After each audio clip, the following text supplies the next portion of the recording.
Hello, Flight Sim community. This is Beetle Beast, and here we are on Flight Sim 2024. You may have noticed something. I have made videos recently that have been posted to the web. However, I didn't actually make those very recently. I simply had them all set to upload. So, as you might have known, for anyone who's been following my flying, I have made my way all the way to Key West. And if you look around right now, we are not in Key West at all. So I finished up my cross-country flight that went from the northwest United States all the way down to Key West. Went from northwestern Washington down to Key West, Florida. It took me 30 flights. I could have done it sooner or quicker than that, but instead I wanted to not spend the entire time at cruise and talking to you.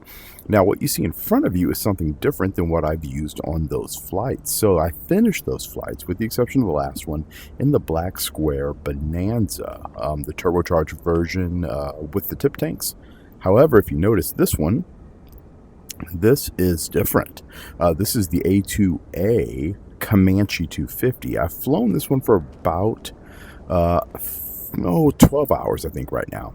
And what you've noticed is, like I said, we are not currently in Key West. So I left out of the Midwest United States, out of Illinois, actually, went to the east, then to the northeast. And I've been flying this thing, trying to learn it to see kind of just how it is, how it works in comparison, kind of, to the Black Square. And because these two get reviewed a bunch similarly, so I wanted to give that a try. But yeah, we're in Greenland.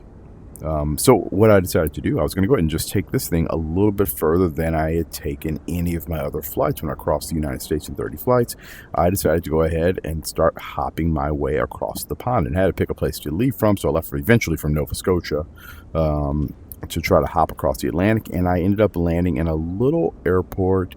I'm gonna screw up the name. I think it's Narsarsuaq.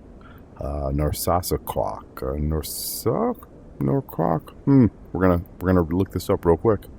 Here comes the EFB, and we're gonna find out where we're at again, because I know where I'm at, but unfortunately I can't pronounce it without trying to read it. Narsarsuaq, I guess it's Narsarsuaq.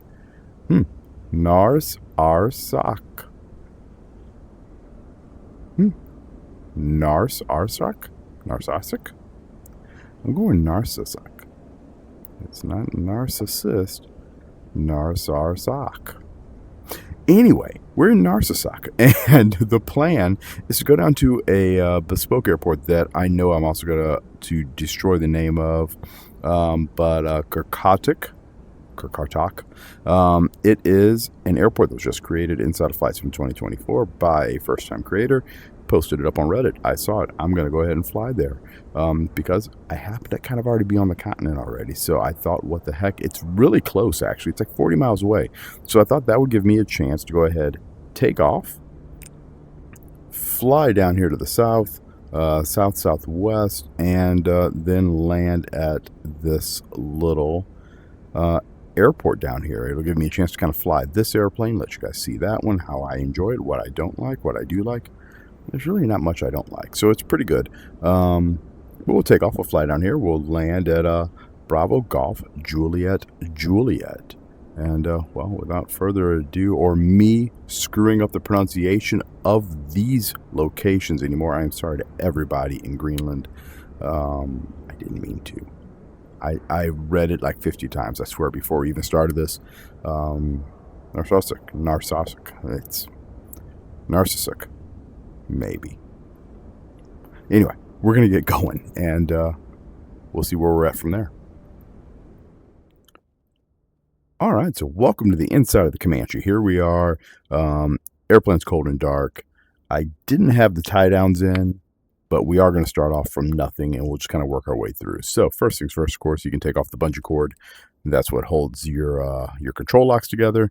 We're going to go ahead and minimize that yoke. I'm going to put that down. I'm going to use the mouse for the remainder of the getting things going type of checklist. So the airplane comes with an amazing checklist. Use it. It's fantastic. You will I don't think anyone will complain about it. It's really well done.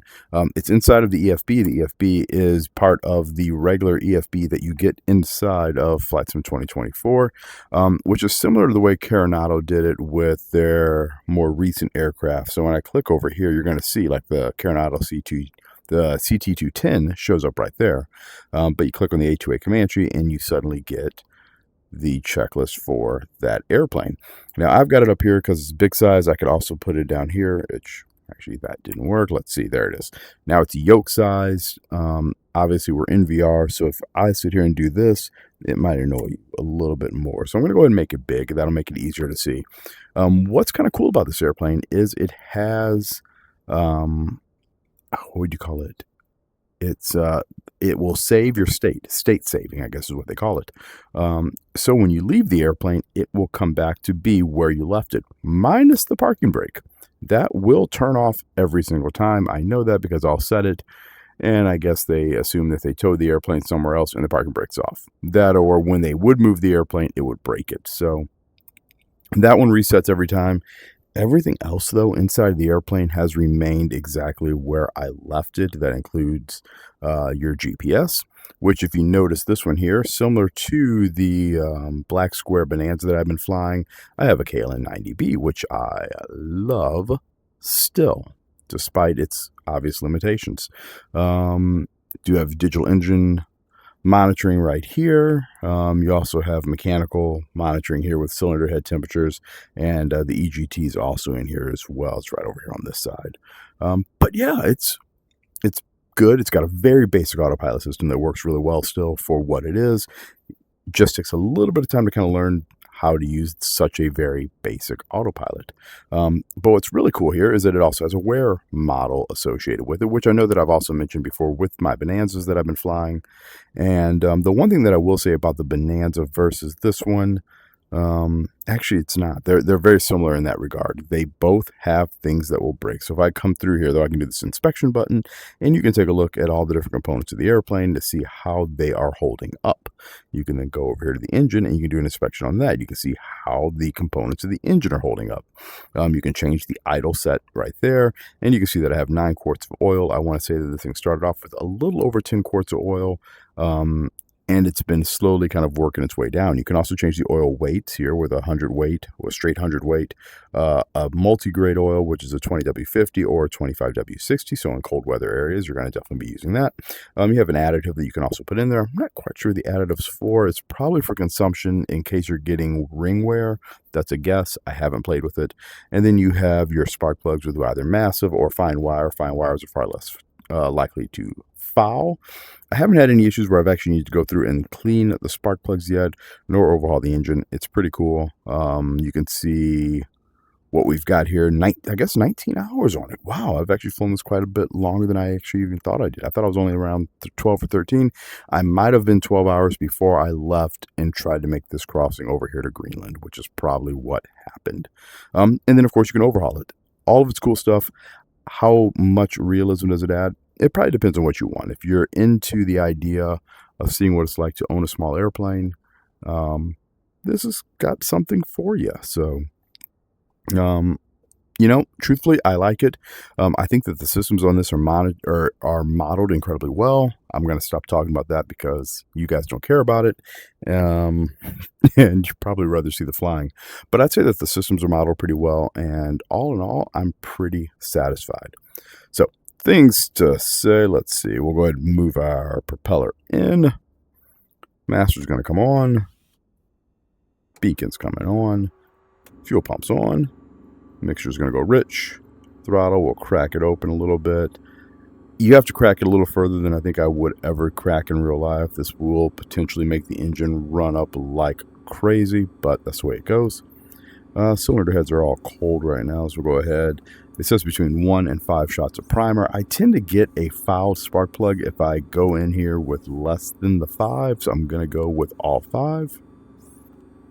Close it up. Thus far, the only maintenance item that I've encountered with this airplane has been a dead starter. We'll see if there's a good reason for it. There's also an engine heater you can use, but I don't use it all that often. Let's see if we can get her started. There we go.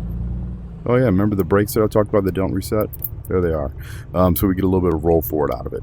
There you go. She's running. I haven't had, like I said, I haven't had a ton of issues with it, and it tends to start up with relative ease. We're going to take off out of here. I think the winds are actually out of the north.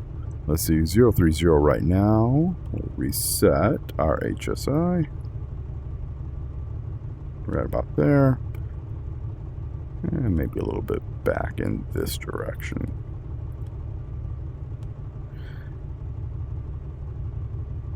And let's see. We can come in here and we can take a look to see what the flight info is. 2968 is our meter. Way down here. Let's see where we're at. About there. Which probably makes about sense. About 50, 60 feet or so. Like I said, I think winds were coming out of the north. They're not. They're actually just kind of coming, well, I guess a little bit out of the east. So we're not going to really worry about that. We don't have much. We are at the northern end of the runway here. So I think we'll take off in the direction that we're going to be eventually flying off into. Get this thing set up here. So that 29, it says 68. That way it doesn't take us super long to get over there. It should be pretty quick. This airplane does get really good speed. You know, it is, I would say you don't get quite the performance that you get out of the turbocharged Bonanza, but that's just as a result of the lack of the turbocharger. And similar to the Bonanza, you can see here that it does show temperature in the cabin, so it's really cold in here right now, 28 degrees. That will eventually work its way up as time goes on. Let's see here. I wanted to come up and bring up what my flight plan, because I don't remember quite what the identifier was that the fake airport we're going to. Bravo Golf Juliet Juliet. Hopefully that will be in here. Bravo Golf. Now we'll have to redo that anyway because that does not hold, and it does in real KLN 90Bs. Bravo Golf.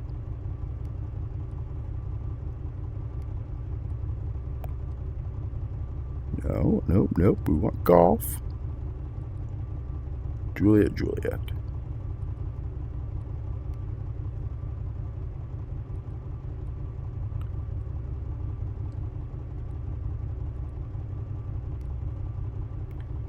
Enter. Yeah, there it is. All right, 30 miles away. Should be nice and quick. We'll close that up. Start taxiing out of here. We are using the X56. I normally was in my rig, but I was getting a ton of latency issues. Honestly, I think somebody was using the rest of the internet bandwidth in the house, and that was causing me some issues. So we're going to go ahead and we'll taxi out. And hopefully you guys will get to see a nice, normal, safe takeoff out of here using my old X56.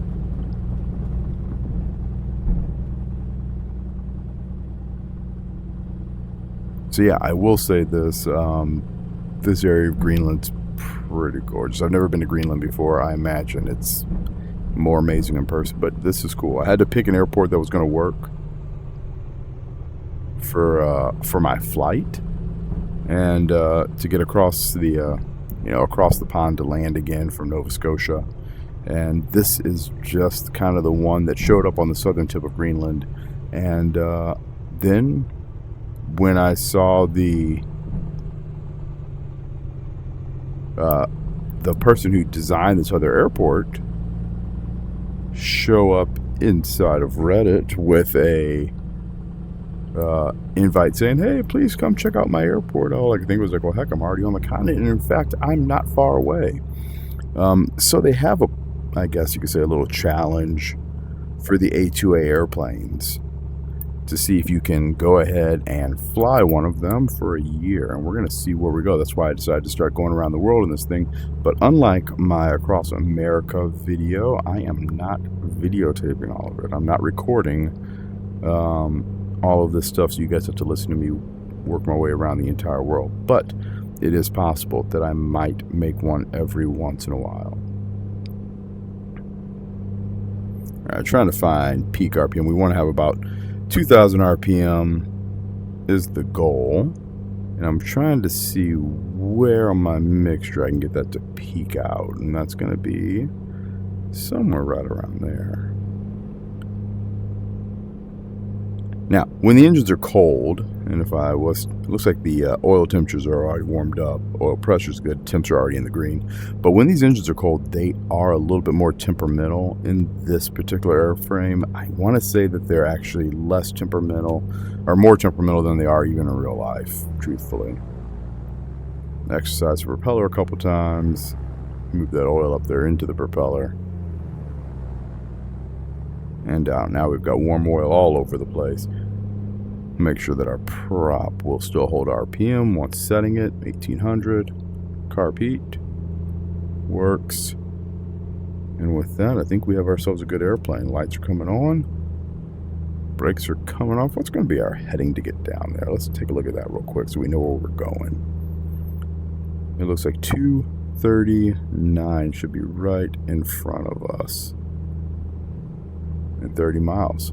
All right, brakes are coming off. Power's coming in. Let's get a little bit more nose down trim out of her. There we go. All right, here we go. Power's coming up.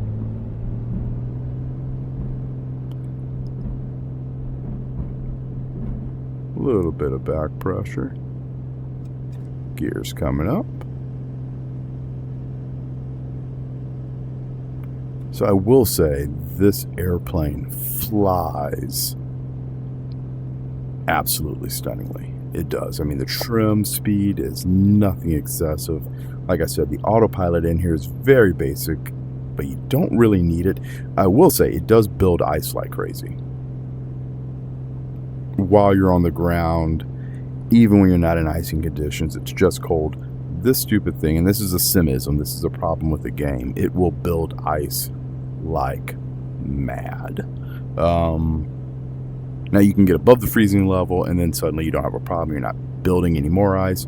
But when it does, you talk about deterioration of airspeed. It's drastic. Normally, I mean, moderate ice buildup on an airplane, to lose 10 knots of airspeed is a big deal. In this thing here, you can lose 40 knots of airspeed. Now, granted, it's an incredibly fast airplane. I mean, we're cruising right now 140 miles an hour in the climb at over 1,000 feet a minute. It's a quick plane. You know, it's kind of similar in many respects, I think, to like a Mooney. It's a little bit smaller than a Bonanza. It's still a very powerful airplane with 250 horsepower, and I mean, it flies really, really well. Should probably turn that over to GPS so that we're actually flying the correct information. But it flies just really, really well. And so yeah, all in all, it's very easy to fly. You know, there's a few things, and it's honestly incredibly forgiving. And I was kind of wondering about that because people kept talking about how this airplane, how amazing it was. And they specifically were mentioning, you know, the modeling for the engine wear, the modeling for the flaps. I mean, people, I remember when this thing came out, there were people who were complaining like, I can't believe I'm going to have to do an inspection on the airplane and fix all the stuff that I broke. Now, it's possible that that is the case. I do say, I think that the starter wear on this thing was a little excessive, but it's wintertime, and I was doing a bunch of starts when it's incredibly cold out. I wasn't using the preheater because it seems like the preheater didn't do a whole lot. It's designed, it's an electric preheater. It's not going to blow hot air into the engine and warm the cylinder heads. It's the one that you would hook up to the oil tank with basically like a little block heater. And all it's designed to do is to heat up the oil pan, the oil sump, to allow the oil to warm, which is useful. You know, I'm not going to sit here and tell you that that's, whoa, not that much, that's not useful, because no, that's very useful, and it most definitely works. But what I can say is that it takes a while. It's not like a 2-minute thing. It's one of those, you plug it in, you may want to leave it there for 30 minutes. You may want to be leaving it on there overnight, and the persistence doesn't seem to stay for that particular item overnight when you unplug it. And then I tried it once. I was like, oh, let me go ahead and I'll click the little button, and then it should be plugged in and then warm. When I get to the airplane the next time, I should have warm oil, and that would be great. However, when I got to the airplane, guess what? The oil wasn't warm. I still had the same issues that I had before, and it was still kind of hard starting. So yeah, you know that you're going to be putting extra effort on the starter. So what I have been doing recently is I'll hit the starter for just a couple seconds, get things to circulate, turn it off, kind of save the battery, save the starter, keep it from overheating, and then I hit the button again and allow it to go ahead. And normally fires up pretty quickly on that second time, but I try not to hold the starter for just more than a couple of seconds, just enough to kind of get that starter to spin over a couple of times, get that prop moving, get everything circulating, lubricating, and then hopefully everything fires off without a hitch.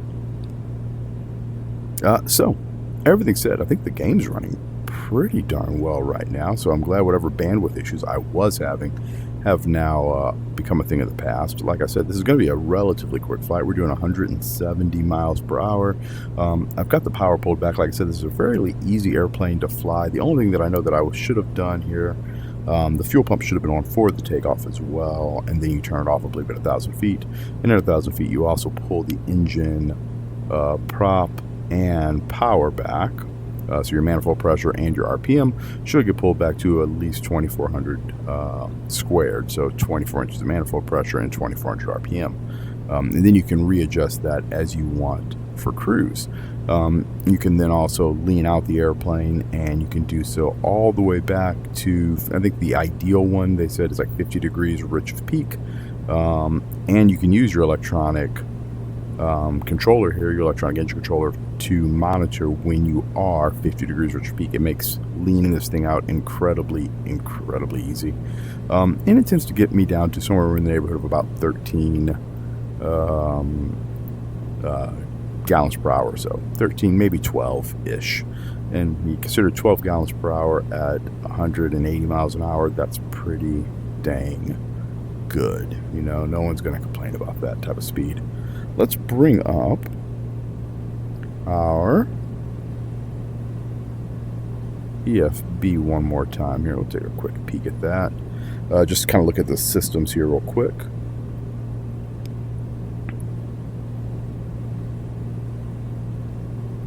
Got a little excessive on my trimming. Okay, so here we are back to the A2A Comanche. You get to name it, of course, and it shows the registration number of your airplane, which is, I also think, kind of neat. We talked about the flight info tab, of course, right here, and here's all of your information for power settings. As I've already said, 0 to negative 50 degrees, 50 degrees rich of peak, all available right there. Your approach settings here, landing settings for final flaps, etc. So all of that information is right in there. It's pretty slick, nice and easy. All your checklists right there on the next tab. You also have an entire page of emergency checklists, and because you do have, of course, persistent wear and failures, etc., the real cool thing is you might actually get to use some of these every once in a while. I think it's kind of cool. It's neat. It's awesome that they went through the trouble of developing and preparing these checklists for you to utilize and to kind of help you fly the airplane. Like I said, they did a great job of setting this thing up for simulating what it's like to fly, maintain an airplane without having greasy hands or a broke bank account, both of which are what you will actually achieve having your own airplane. And that's not me trying to knock having your own airplane, because God, I absolutely love going around and flying an airplane that is yours to do that with. That's cool. But yeah, it does cost you money. Let's see here. You can select your GPS here. This is where you can also go through and select all the other pieces of information that we already kind of talked about.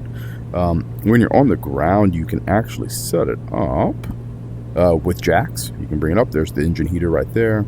Autopilot, all set up here. You can actually control it, turn it on, turn it off from the EFB itself. You can also start the airplane off as being auto-started or cold and dark, depending on what you want. Like I said, as you kind of learn the airplane, starting it up is a couple of second ordeal, and it's very simple. Everything on it is very simple. I think I might see our airport that we're going to be going to right over here in front of us, just to the right of that big peak that we're looking at.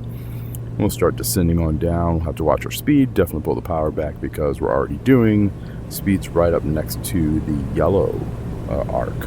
It's smooth. We could go into it, but there's not a whole lot of yellow before you hit that red line.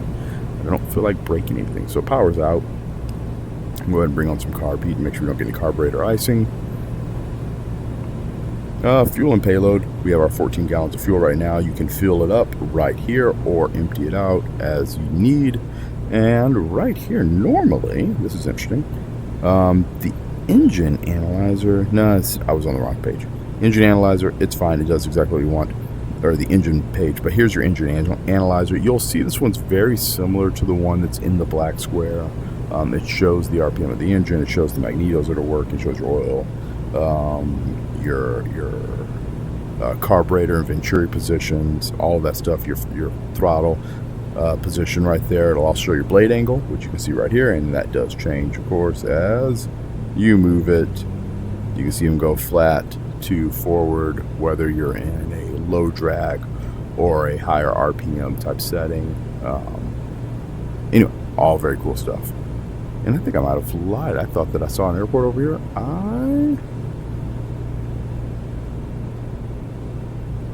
No, I was going to say I don't think I do. Because it says it's 6 miles, and that can't be right there. That would not work out. We'll keep going. But you can also see, of course, the temperatures that show up in here. These will change colors depending on how hot or cold they are. All in all, I think it's a pretty slick setup. And I think, I can't tell you that I think it's better than the black square. I also can't tell you that it's worse than the black square. I think that's kind of the cool thing about this. These two airplanes, those two manufacturers who are designing these specific modules, these two developers, I guess they're more the manufacturers, the developers who made these modules have made two incredibly comprehensive airplanes. And really what it's going to come down to on which one you want to fly, it's really going to be a matter of your personal opinion. And the suck is, that means that your best bet is to probably buy both of them. Now, I'm going to tell you this right now. I'm not paid by either of them. I'm not endorsed by either of them, and neither of them come onto my little webpage on my YouTube channel to comment and say, hey, please, thank you a lot for what you said about our aircraft and our model and our build. You know, no one's doing that. So what I'm telling you is my own opinion, my own personal opinion. I think that both of them are incredibly well done aircraft models with a lot of great features to really give you the immersion that you want. What I will say about this one, it does the visuals are fantastic, and they don't bog down the system all that much, and I think that's really impressive. And the black square's not bad either, but when I was flying the black square for the most part, I was under one of the betas, and the beta was running really good for a while. When I swapped back to the main version of the game and started playing with it again, the performance wasn't as good as what I experienced with the beta. So, you know, you can kind of leave that kind of where it is. I don't think it's a problem. I just know that it's a little bit of an apples to oranges comparison. All right, so right in front of us here, right next to this little lake, there's a big earthen dam type of setup. That's where the runway for this little bespoke airport is sitting. Free download, links in the comment, you guys will see it. I'm not going to try to pronounce it again because that's not what I'm going to screw up for you.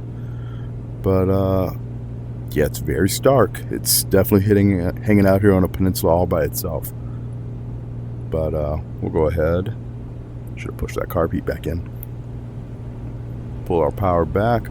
Got the approach lights down there. You can see them flashing sequentially, it looks like, as they should, for the runway.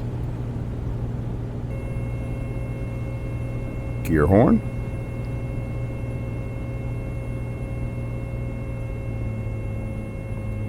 Below 150, you can go ahead and put the gear down, so we'll go ahead and drop it.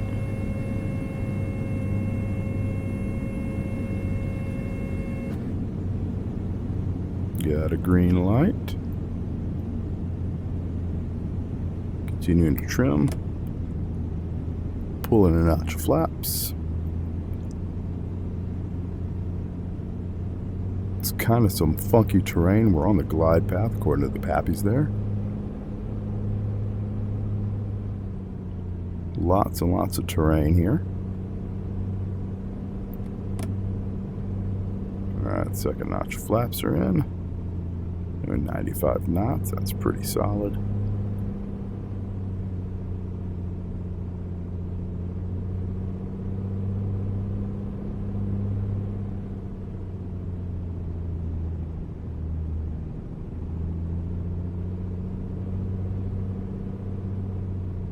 You can see the perimeter fence there kind of running along the ridge line. You can see that terrain kind of changing colors. Got some rocks now.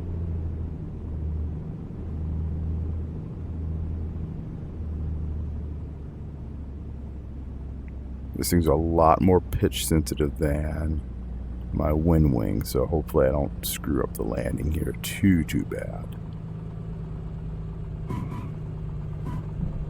Yeah, it wasn't great, but it wasn't horrible. There goes your pappy lights. That look pretty good. Runway lights are a little excessive for such a small airport. I like the uphill slope. This thing will help you stop. It is most definitely uphill. Alright.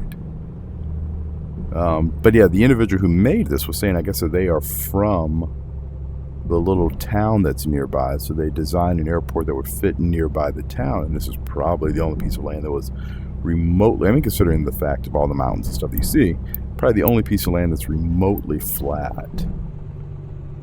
Got a couple of signs of some sort over here. Is it the ramp? The runway signs. They look massive. I think that was a heliport. I saw that on the way in.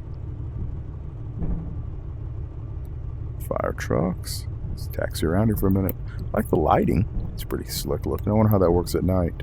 Oh, we got a guy who's hanging out next to a fuel truck. Looks kind of scared. Keeps telling people to slow down. Little terminal building. Looks kind of empty on the inside. I'm just going to park it here, buddy. I don't think you'll mind, will you? So a little GPU sitting over there. So anyway, here we are at the little bespoke airport. Like I said, I'm not going to screw up the name again, but it's kind of a cool spot. And yeah, it seems to perform pretty well. So happy with that. And it looks solid. Like I said, a few things are a little strange there with the lights and the terrain on the side, but otherwise, yeah, pretty slick. So anyway, I'm going to keep this little thing going all the way around the world. We've got to make another trip to the I guess the eastern side of Greenland probably, and then I'll be making a hop over to Iceland, and we work my way down to like Ireland and the UK, then across the channel and into France. So that's going to be our plan. We'll see. But going to keep enjoying it. You guys have fun. Thanks for watching. Happy simming. Please let me know in the comments if you have any questions, or if you guys want to actually see any of these videos as I make my way around the world. And hopefully I'll let you guys know if something cool happens in this Comanche. But so far, it's been fun for the 19 hours of flight time that I've put on it. So thanks for watching. Happy simming. We'll catch you next time, and enjoy your gaming.